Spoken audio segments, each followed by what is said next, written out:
Hello everyone, welcome back. So today we are going to start our next topic, which is heating effect of the current. Okay, so let's start. In previous lectures, we have discussed about the combination of resistors in series and parallel, and we have seen that while if we have connected the resistors in series, then this will be our equivalent resistance, and like this we can calculate the equivalent resistance for the parallel connection. In parallel connection, potential difference or V remains constant for all the resistors which are connected in parallel, while in series the current flown through each resistor is constant. In series connection, the potential drop of each resistor is sum of the potential drop of each resistor is equal to the net potential that is provided in the circuit. While in parallel connection, we have seen that all sum of all the currents is equal to the net current that is flown in the circuit. Okay, so let us start the our next lecture, that next topic, that is heating effect of current. Heating effect of current. Okay, this is also known as Joule's effect. Joule's effect. What is Joule's effect? What does it say? It says that suppose that we have taken a conductor. Let us say this is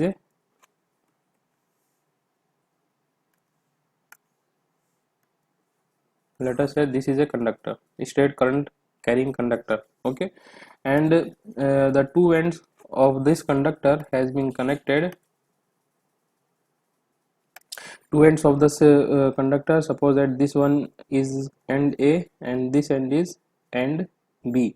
So these two ends are connected with the power source. Let us say this is a battery and it has been connected with the key. Okay, now when we plug in the key, the current will start flowing from the positive terminal of the battery towards the negative terminal. So let us say that I amount of current has been flown, it has been started flowing through the circuit. Okay, that means the I amount of current is flowing through the conductor. ये जो I amount of current है ये conductor से flow हो रहा है. But after passing some time, let us say after t time, we have seen that the temperature of the conductor, this metallic conductor, has increased. What does it say? It says that after few minutes, or after passing few time, when we measure the temperature of the conductor, then we have seen that the temperature has been risen from the normal temperature. So this is the heating effect of the current. That means it says that whenever we are passing current through a conductor, there are some resistance that due to which some energy losses happen, and due to these energy losses the heat is produced. Okay, इसका दूसरा example हम इस type से भी दे सकते हैं कि हमने घरों के अंदर हीटर देखे हैं ना. हीटर के जो एलिमेंट्स होते हैं वो इस टाइप से होते हैं, स्प्रिंग्स की शेप में होते हैं, है ना. इस टाइप से पूरा एक राउंड हीटर जो होता है वो इस टाइप से कनेक्टेड रहता है. क्लियर है.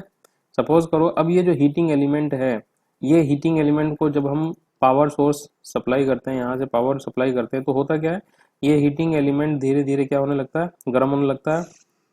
गर्म इतना हो जाता है कि ये रेड हॉट हो जाता है, इसके अंदर से लाइट एमिट करना स्टार्ट कर देती है और काफ़ी अमाउंट में हीट एनर्जी जो है वो भी प्रोड्यूस हो जाती है. तो ये भी किसका एग्जाम्पल है? This is also an example of Joule's heating effect. Joule's heating effect. यहाँ पर भी हीट किस वजह से प्रोड्यूस हो रही है? यहाँ पर भी हीट प्रोड्यूस हो रही है ये जो एलिमेंट हमने लिया था इसका रेजिस्टेंस बढ़ा देने की वजह से. थर्ड एग्जांपल हम देख सकते हैं, जो हम घरों में पहले यूज करते थे फ्लोरोसेंट बल्ब. उन फ्लोरोसेंट बल्ब के अंदर एक हीटिंग एलिमेंट लगा होता था. वो भी इस टाइप के स्प्रिंग की शेप में लगा होता था, है ना। और जब भी हम इसके अंदर से करंट फ्लो करवाते थे तो ये जो एलिमेंट होता था, ये एलिमेंट भी स्टार्ट कर देता था ग्लो करना। तो इसका मतलब यहाँ पर भी लाइट एनर्जी मिल रही है, लेकिन साथ साथ में जब हम बल्ब को टच करते थे तो वो बल्ब कुछ ही सेकंड के अंदर बहुत तेज गर्म भी हो जाता था कि हम उसको नेकेड हैंड से पकड़ नहीं पाते थे, है ना। नंगे हाथों से हम उसको पकड़ने की कोशिश करते थे तो हमारे हाथ जल जाते थे। तो ये क्या होता है, ये सब किसी वजह से हो रहा है, ये सब हो रहा है heating effect of the current की वजह से। यानी कि जब हम किसी कंडक्टर से या रजिस्टर से आप हाई अमाउंट का करंट पास कराएंगे तो उस कंडीशन के अंदर हाई अमाउंट ऑफ रेजिस्टेंस की वजह से वहां पर क्या होता है, एनर्जी लॉस होता है, एनर्जी लॉस होता है। बट एनर्जी कंजर्वेशन लॉ कहता है कि एनर्जी ना तो क्रिएट की जा सकती है ना ही डिस्ट्रॉय की जा सकती है। तो इसका मतलब क्या हो गया, ये जो एनर्जी लॉस है ये कन्वर्ट हुआ होगा एक फॉर्म से दूसरी फॉर्म में। तो हम कहते हैं कि ये सर कन्वर्ट हुआ है हीट एनर्जी की फॉर्म में। जो भी हम इलेक्ट्रिक एनर्जी प्रोवाइड करा रहे थे इसको, ये इलेक्ट्रिक एनर्जी कन्वर्ट हो गई किसकी फॉर्म में, ये कन्वर्ट हो गई हीट की फॉर्म में। और साथ ही साथ ये लाइट भी एमिट कर रही है, तो हम कहेंगे कि सर ये लाइट एनर्जी में भी कन्वर्ट हो गई। लाइट भी एक फॉर्म ऑफ एनर्जी है, heat is also a form of energy. ठीक है, इस चीज को हम ध्यान रखेंगे। तो ये है हमारे पास में heating effect of the current. ठीक है, अब हम इसके मैथमेटिकल फॉर्मूले पे आते हैं। लेट अस से लेट अस से I amount of current, I amount of current has been flown for a time period t। यहाँ पे टाइम पीरियड मेंशन करना जरूरी है क्योंकि जो करंट फ्लो कर रहा है वो टाइम पर डिपेंडेंट है। अगर हम सिर्फ एक सेकंड के लिए फ्लो करते हैं करंट को तो वहां पे जरूरी नहीं है कि कोई हीटिंग इफेक्ट हमें देखने को मिले। लेकिन एक सेकंड की जगह अगर हम एक मिनट या एक घंटे तक अगर फ्लो करते हैं तो वहां पर क्या होगा, वहां पर हमें पता चलेगा कुछ ना कुछ हीटिंग इफेक्ट पता चलेगा, कुछ ना कुछ हीट हम देख पाएंगे कि रिलीज हो रही है। तो ये डिपेंड करता है कि कितने टाइम तक के लिए ये जो करंट है वो फ्लो किया गया। हमने क्या कहा, heat I amount of current has been flown for a time period of T from a conductor from a conductor which has been connected which has been connected which has been connected between a potential difference V, then the heating effect or heat generated can be calculated as follows। हम क्या कहेंगे कि H जो है H will be equals to, ये हो जाएगा I square R into T. यहाँ पे आई स्क्वायर आर क्या चीज है, ये है पावर, ये क्या चीज है, पावर। ओके, लगता है हमने एक टॉपिक जो है स्किप कर दिया, नो प्रॉब्लम, इसके बाद में हम इसको पावर को भी कवर कर लेंगे।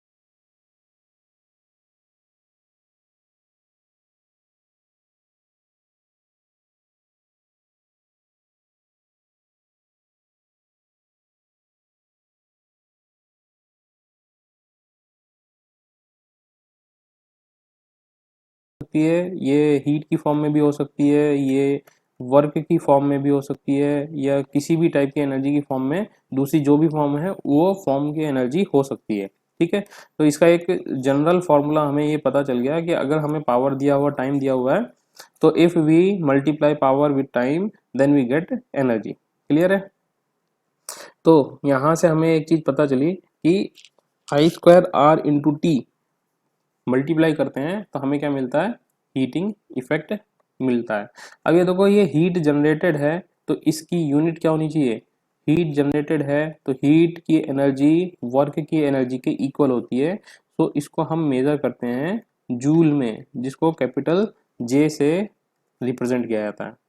ठीक है, here T will be in seconds, T जो है वो सेकेंड्स में होना चाहिए, आर को ओम में होना चाहिए, और जो करंट है इसको हम लेंगे एम्पियर्स में।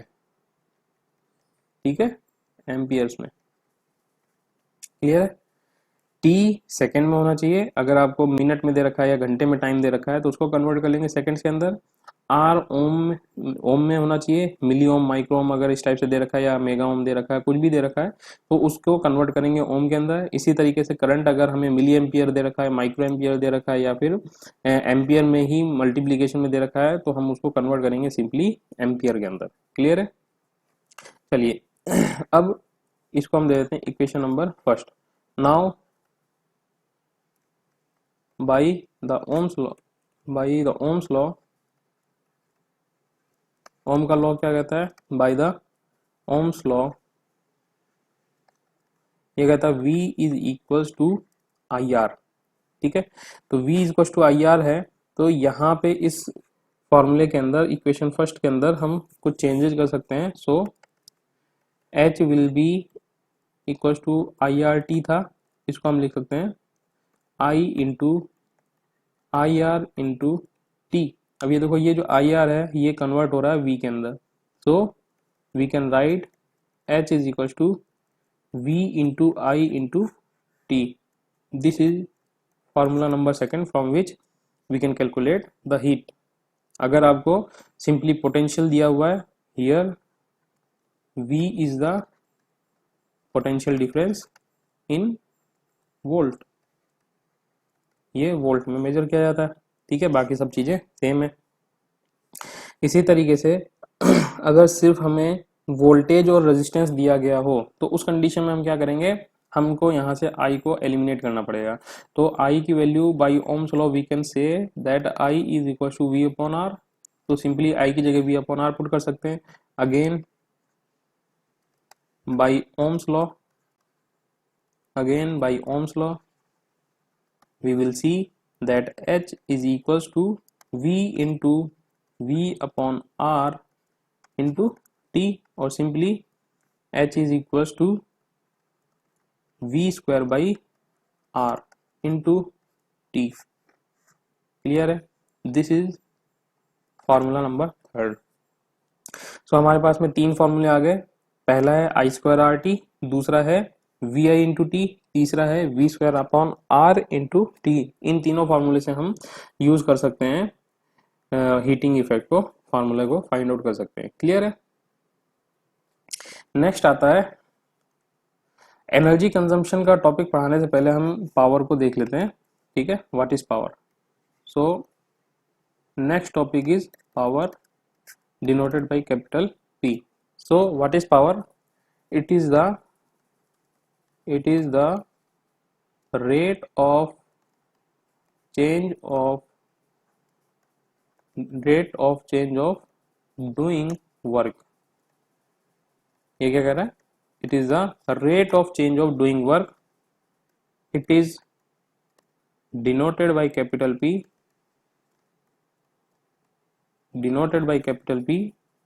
and its unit is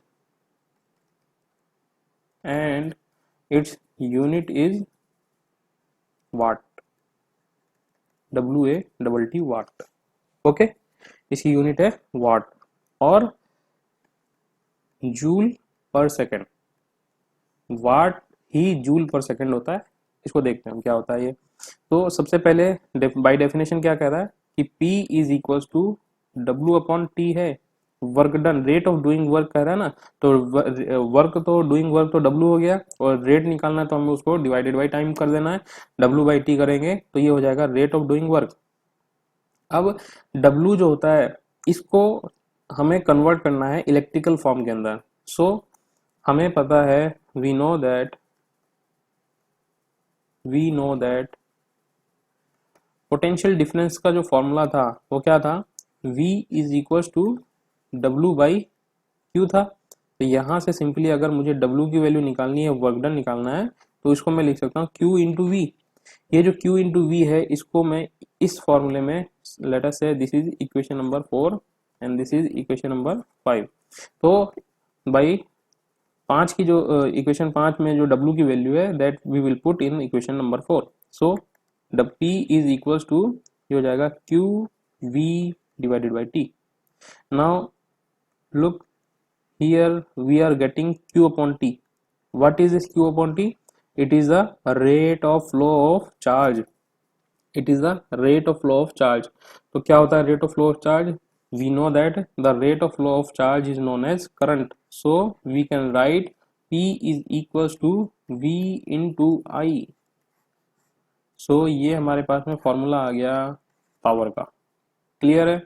एक फॉर्मूला तो डायरेक्ट अगर वर्क डन दिया हो तो सिंपली W बाई टी से निकाल सकते हैं, लेकिन अगर W बाई टी ना दिया हो तो उस कंडीशन में पावर का जो फॉर्मूला है वो हम कैलकुलेट करेंगे, वो सॉरी अगर पोटेंशियल डिफरेंस और करंट दिया हो तो उसको कैलकुलेट करेंगे V इंटू आई से।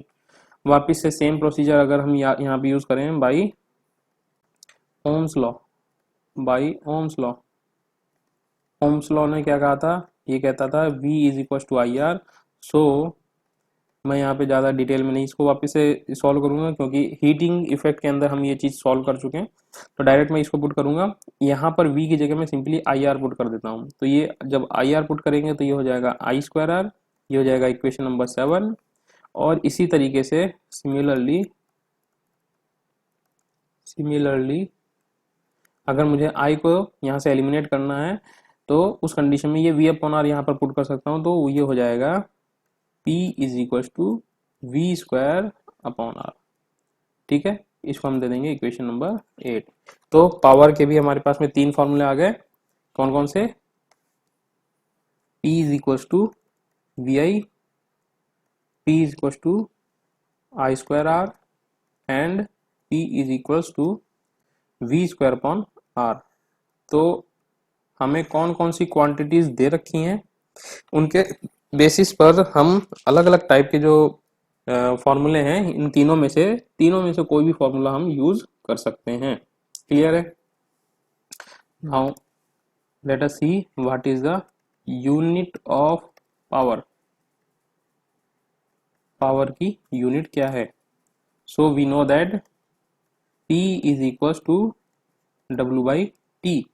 सिंपल रखते हैं इसको, P is equal to W by T. और W को हम रिप्रेजेंट करते हैं किसमें? जूल में, जिसको कैपिटल J से डिनोट किया जाता है। और टाइम को रिप्रेजेंट करते हैं हम सेकेंड्स में, जिसको स्मॉल s से डिनोट किया जाता है।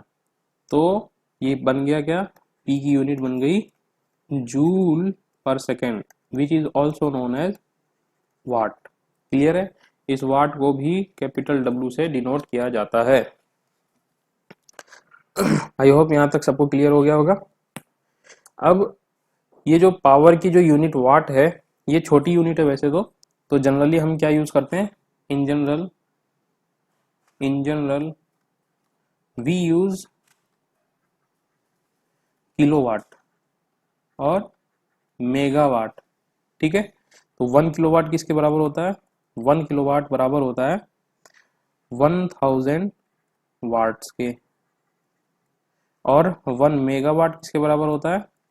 1 मेगावाट बराबर होता है 10 टू द पावर 6 वाट्स के। क्लियर है। तो ये इन दोनों चीजों को भी कन्वर्जन को याद रखना है, इनसे हमें कन्वर्जन करने में आसानी रहेगी। क्लियर है। तो यूनिट ऑफ पावर भी पता चल गई। अब लास्ट में हम यूज करते हैं एक term consumption of energy. Consumption of energy, energy का कंजम्पशन कितना किया। तो एनर्जी के कंजम्पशन को फाइंड आउट करने के लिए हम सिंपली जो हीटिंग इफेक्ट का जो फॉर्मूला था वही फॉर्मूला हम यहाँ पे यूज करेंगे, that is V I into T और simply I square R into T और V square upon R into T. ठीक है। अब एनर्जी की जो इनमें से जो भी है या फिर सिंपली एक जनरल फार्मूला ई का जो है एनर्जी का, वो पावर इनटू टाइम से भी हम कैलकुलेट कर सकते हैं, क्योंकि ये जितने भी यहाँ पे ये जो चीजें दी हुई हैं ये क्या है, ये पावर को रिप्रेजेंट करती हैं। V I equal to power I square R power है, वी स्क्वायर अपॉन आर ये भी पावर है, यानी कि पावर को टाइम से मल्टीप्लाई करते हैं तो हम एनर्जी को हमें एनर्जी मिलती है। ठीक है, तो सिंपली एनर्जी का यूनिट क्या होता है, यहाँ पर भी हम कहेंगे कि सर एनर्जी का यूनिट होता है जूल, जिसको हम कैपिटल जे से यूज करते हैं, डिनोट करते हैं।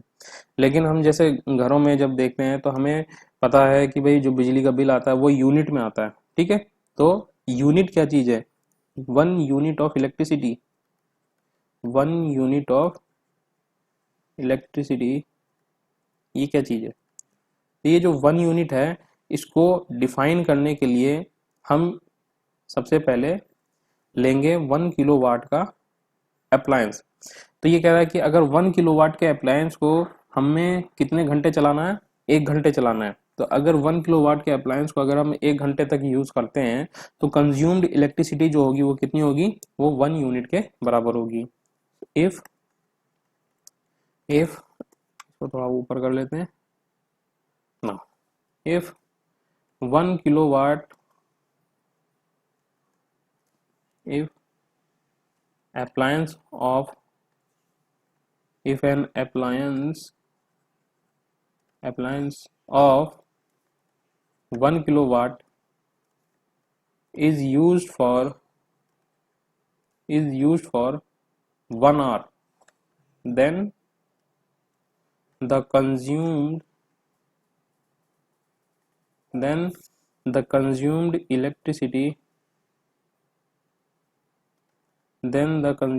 electricity will be 1 unit. Consumed electricity कितनी होगी, 1 यूनिट के बराबर होगी। So we can convert 1 unit of electricity into joules. How, 1 unit of electricity